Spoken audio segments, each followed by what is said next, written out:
Hello friends, welcome to news Tamil online. Ramayana இதிகாசத்தோட அடிப்படை விஷயம் என்னன்னா, ஒரு கோட்டுக்கு இந்த பக்கம் ஒரு நல்லவர், கோட்டுக்கு அந்த பக்கம் ஒரு கெட்டவர். இவங்க ரெண்டு பேருக்கு நடுவுல நடக்கிற தர்ம யுத்தம். எப்படி எல்லா தடைகளையும் தாண்டி ஒரு கெட்டவனை ஒரு நல்லவன் அடிச்சான், இதுதான் ராமாயணம் கதையோட அடிப்படை விஷயம். ஆனா இதுல இருக்கிற பேசிக்கான பிரச்சனை என்னன்னா, யார் நல்லவன் யார் கெட்டவன், ராமரா ராவணனா? கதைப்படி பார்த்தோம்னா, தன்னோட சொந்த தங்கச்சி சூர்பனகை ராம லக்ஷ்மணனால தாக்கப்படுறதால சீதையை கடத்திட்டு வராரு ராவணன். ஆனா இந்த தமிழ் மன்னன் மிகவும் கண்ணியமான பெண்களை மதிக்க தெரிந்தவர். இலங்கை அசோகவனத்துல சீதை இருந்தப்போ ராவணனோட சுண்டு விரல் கூட சீதை மேல படல. இதையும் தாண்டி அனுமதி இல்லாம ஒரு பெண்ணை தீண்டினா ராவணனோட தலை வெடிச்சிடும் அப்படின்னு ராவணனுக்கு ஒரு சாபமும் இருந்துச்சு. இது ராமருக்கும் நல்லாவே தெரியும். போர் முடிந்து சீதையை அழைச்சிட்டு வர வழியில இவ்வளவு நாளா ராவணனோட கட்டுப்பாட்டுல இருந்த சீதை கிட்ட தன்னோட கற்பை நிரூபிக்க சொல்லி மக்கள் முன்ன தீ குளிக்க வைக்கிறாரு ராமர். இந்த வீடியோவை ஃபுல்லா பார்த்ததுக்கு அப்புறமா நீங்களே சொல்லுங்க, ராவணன் கெட்டவரா நல்லவரான்னு. வால்மீகி எழுதிய ராமாயண கதைப்படி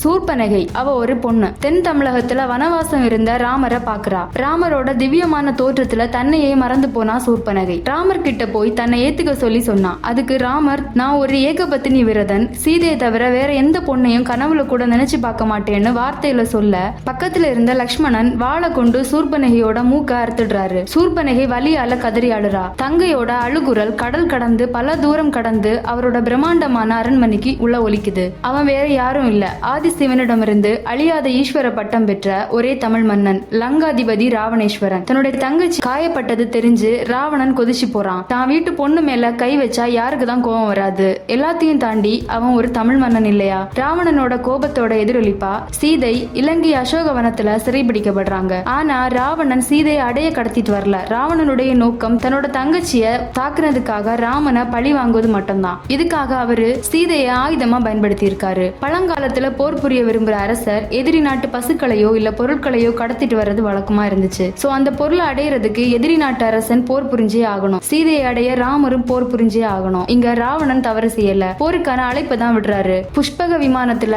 சீதைய ராவணன் கூட்டிட்டு போயிட்டு இருக்கும் போது தன்னோட உடம்புல இருந்த அணிகலன்களை சீதை கீழே போட்டுக்கிட்டே வராங்க. இதை தொடர்ந்து ராமரும் தமிழகத்தோட எல்லைக்கு வந்து சேர அங்க பார்த்தா மிகப்பெரிய கடல். இங்க ஒரு ஆச்சரியம் என்னன்னா, கடல் மேல பறந்து இலங்கைக்கு போறது ராவணனுக்கு ஒரு விஷயமே கிடையாது. ஆனா ராமர் ஒரு கடவுள். அவர் யோசிக்கிறாரு, இந்த கடலை எப்படி கடக்கிறது அப்படின்னு. இதுக்கு அப்புறம் வானர படைகளோட உதவியோட மிதக்கும் கற்கள் கொண்டு பாலம் அமைச்சு இலங்கைக்கு போனது எல்லாருக்குமே தெரிஞ்ச விஷயம். சரி, இந்த வானர படைகள் எங்க இருந்து வந்தாங்க? அதுக்கு ஒரு சின்ன ஸ்டோரி. சீதையை தேடி ராமரும் லக்ஷ்மணனும் வந்துட்டு இருந்தப்போ இடையில கிஷ்கந்தையில சுக்ரீவனுக்கு மறைமுகமா ராமர் உதவி செய்யறாரு. அதாவது மரத்துக்கு பின்னாடி மறைமுகமா நின்னு சுக்ரீவன் கூட போர் பண்ணிட்டு இருந்த வாலிய அம்பு விட்டு சாவடிக்கிறாரு. இதன் காரணமா சுக்ரீவனுக்கு ஆதரவா இருந்த மொத்த வானர படைகளும் ராமர் பின்னாடி வந்து நிக்கிறாங்க. அப்புறமா பாலம் அமைச்சு மொத்த படையும் இலங்கையை நெருங்குது. ராமரும் லக்ஷ்மணனும் ஒரு பெரிய மலைக்கு மேல ஏறி ராவணனோட நாட்டை பாக்குறாங்க. அவங்க கண்களை அவங்களாலேயே நம்ப முடியல. மாட மாளிகை கூட கோபுரத்தோட நாடே செல்வ செழிப்பா காட்சி அளிக்குது. நாட்டு மக்கள் எல்லாரும் ரொம்பவே சந்தோஷமா இருக்காங்க. இத பார்த்ததுக்கு அப்புறமா ஒரு கணமே தன்னைய மறந்து போன ராமர் என்ன சொல்றாருன்னா, லக்ஷ்மணா, பல புலவர்கள் நம்ம அயோத்தியாவை பூலோகத்தின் சொர்க்கம்னு பாடி இருக்காங்க. ஆனா ஒண்ணு மட்டும் உறுதி, அந்த புலவர்கள் யாரும் இந்த லங்காபுரியின் அழகையும் ரசனையும் பார்த்திருக்க மாட்டார்கள். அப்படி பார்த்திருந்தா அவங்களோட எழுத்துக்கள் கூட அயோத்தியாவை சொர்க்கம்னு கூற மறுத்திருக்கும் அப்படின்னு ராமர் சொல்றாரு. யோசிச்சு பாருங்க, தன்னோட மனைவியை ஒருத்தன் கடத்திட்டு போயிருக்கான். ஆனா அவனுடைய நாட்டின் அழகை பார்த்து ராமரே வியந்து போறாரு. அப்ப ராவணன் இலங்கையில எந்த மாதிரியான ஒரு ஆட்சியை பண்ணிருக்கணும்? ராவணனுடைய ஆட்சி காலம் தான் இலங்கையோட ஒரே பொற்கால ஆட்சியா இருந்தது. ஒரு நாட்டை இவ்வளவு நல்ல ஆட்சி பண்ணணும்னா ராவணன் அப்படிங்கிற அந்த மனுஷன் எவ்வளவு திறமைசாலியா இருந்திருக்கணும். இந்த இடத்துல ராவணனுக்கு ஒரு பிளாஷ்பேக். பிரம்மாவோட பேரனான விஸ்ரவாக்கும் கைகேசி அப்படிங்கிற இளவரசிக்கும் மகனா பிறக்கிறாரு ராவணன். கும்பகர்ணன், விபீஷ்ணன் ரெண்டு சகோதரர்களும் சூர்பனகை அப்படிங்கிற ஒரு சகோதரியும் ராவணனுக்கு கிடைக்கிறாங்க. ராவணன் வளரும் பருவத்திலேயே தன்னோட குடும்பத்து மேல அளவில்லா அன்பு கொண்டவரா இருந்திருக்காரு. முக்கியமா தன்னோட தங்கச்சி சூர்பனகை. மிகப்பெரிய சிவபக்தனாக இருந்த ராவணன் சிவபெருமான நோக்கி தவம் செஞ்சு இந்த மொத்த உலகத்திலையும் யாராலையும் பெற முடியாத ஈஸ்வர பட்டத்தை சிவன் கிட்ட இருந்து வரமா வாங்குறாரு. அதுல இருந்துதான் இவர் லங்கேஸ்வரர் என்று அழைக்கப்படுறாரு. அது மட்டும் இல்லாம இவர் 10 தலை ராவணன் கிடையாது. இவர் மனித வாழ்வியலின் முக்கியமான 10 கலைகளையும் கற்று தேர்ந்த பேரரசர். இந்த 10 கலைகள் என்னன்னா, இசை, வான சாஸ்திரம், அரசியல், மனோ தத்துவம், மந்திரம், மருத்துவம், ஜோதிடம், விஞ்ஞானம், இலக்கியம், தந்திரம். இந்த 10 கலைகள் எல்லாம் தேர்ச்சி பெற்ற ராவணன் தான் பின்னால 10 தலை கொண்ட ராவணன் தவறா சித்தரிக்கப்படுறாரு. இந்த 10 கலைகள்ல ராவணன் முக்கியமா போக்கஸ் பண்ணது இசை, மருத்துவம், ஜோதிடம். இவர் வீணை வாசிக்கிறது மூலமா சுத்தி இருக்கிற எல்லா விஷயங்களையும் இசையிலேயே கண்ட்ரோல் பண்ணியிருக்காரு. மருத்துவத்துல பல நூல்களை எழுதியிருக்காரு. இவர் நியூராலஜி அதாவது நரம்பியல் சம்பந்தமான 2 புத்தகங்களையும் எழுதியிருக்காரு. அது மட்டும் இல்லாம 11ஆம் நூற்றாண்டுல குழந்தைகளுக்கு நடுவே வந்த ஒரு வினோதமான நோய் இவருடைய மருத்துவ முறையால தீர்க்கப்பட்டிருக்கு. அந்த மருத்துவ முறை ராவண குமார தந்திரான்னு சொல்லப்படுது. அடுத்ததா ஜோசியம். இங்கதான் நாம முக்கியமான விஷயமா கவனிக்கணும். ராவணன் ஜோசியத்துல மிகப்பெரிய எக்ஸ்பர்ட்டா இருந்திருக்காரு. எதிர்காலத்துல நடக்க போறத கூட துல்லியமா கணிக்க முடிஞ்சது. அப்படின்னா சீதையை கவர்ந்துட்டு வரும்போதும் அவருக்கு தெரிஞ்சிருக்கணும் இந்த பெண்ணால தான் மொத்த இலங்கையும் அழிய போகுதுன்னு. இருந்தாலும் அந்த தமிழ் மன்னன் அதை செஞ்சாரு. அவருக்கு விதியை பற்றி கவலை கிடையாது. தன் தங்கையோட மானம் மட்டும் தான் பெருசா தெரிஞ்சது.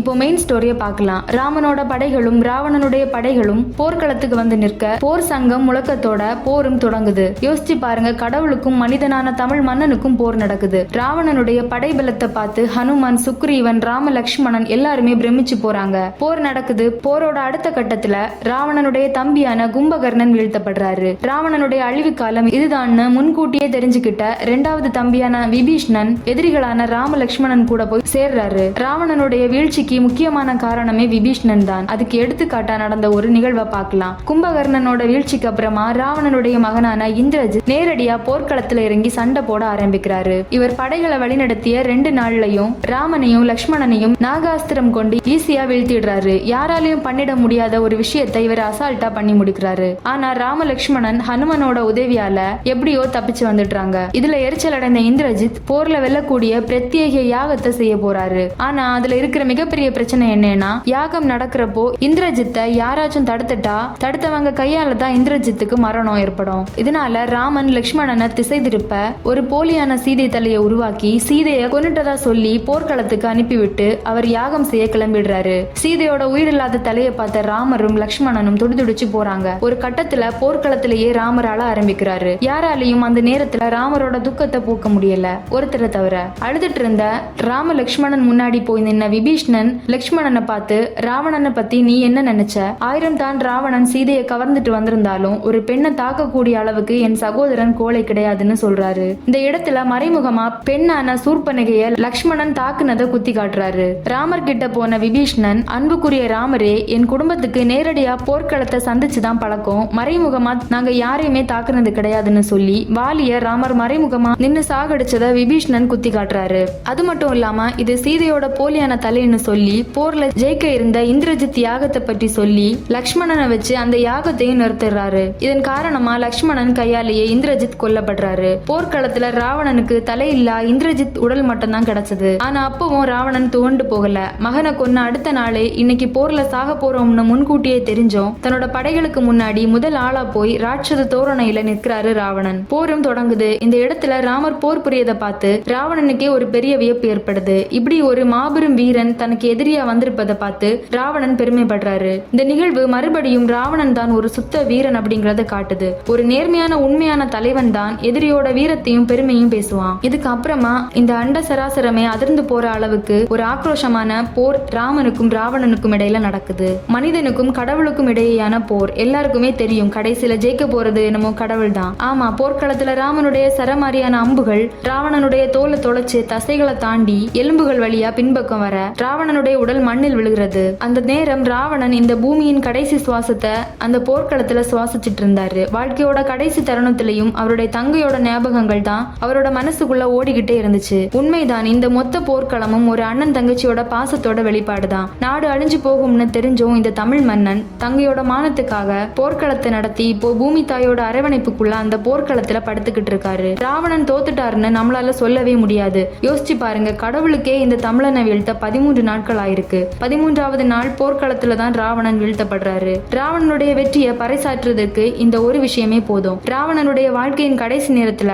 ராமன் லக்ஷ்மணன் கிட்ட வாழ்க்கை உபதேசங்களை ராவணன் கிட்ட பெற சொல்லி கேட்கிறாரு. இந்த இடத்துல லக்ஷ்மணன் எதிரியோட பாதங்களை போய் தொட்டு உபதேசம் பெற தயங்குறாரு. அதுக்கு ராமர் சொல்றாரு, இந்த போர்க்களத்துல சுத்தமான வீரன் யாருன்னு நினைச்சிட்டு இருக்க? நானும் நீயோ கிடையாது. அதுவும் அங்க மரண படுக்கையில இருக்கிற ராவணன் தான். அவர் தான் சுத்தமான வீரன் அப்படின்னு ராமர் சொல்ல லக்ஷ்மணனும் ராவணனுடைய பாதத்தை வணங்கி உபதேசம் கேட்கிறாரு. தன்னோட உயிர் போகக்கூடிய அந்த நேரத்திலையும் லக்ஷ்மணனுக்கு தன் வாழ்க்கையின் அனுபவங்களை வச்சு முக்கியமான 3 உபதேசங்களை கொடுக்கிறாரு. முதல் உபதேசம் என்னன்னா, நல்ல விஷயங்கள். நல்ல செயல்களை என்னைக்குமே தாமதப்படுத்தாத. நல்ல விஷயங்களை உடனே செய். அதே மாதிரி கெட்ட விஷயங்களை எப்படியாவது தாமதப்படுத்து. காலமே அதுக்கு ஒரு முடிவு கொடுக்கும். 2வது உபதேசம், உன் கருத்துகளுக்கு எதிர்மறை கருத்துக்களை சொல்றவங்களை கூடவே வச்சுக்கோ. அப்பதான் செய்யற நல்ல காரியத்திலேயே தவறு ஏற்பட்டாலும் அதை சுட்டி காட்டவும் கூடவே ஒருத்தர் இருப்பாங்க. 3வது உபதேசம், உன்னுடைய தேரோட்டி, காவல்காரன், சமையல்காரன், முக்கியமா உன்னோட சகோதரன், இந்த 4 பேரையுமே என்னைக்குமே பகைச்சிக்காத.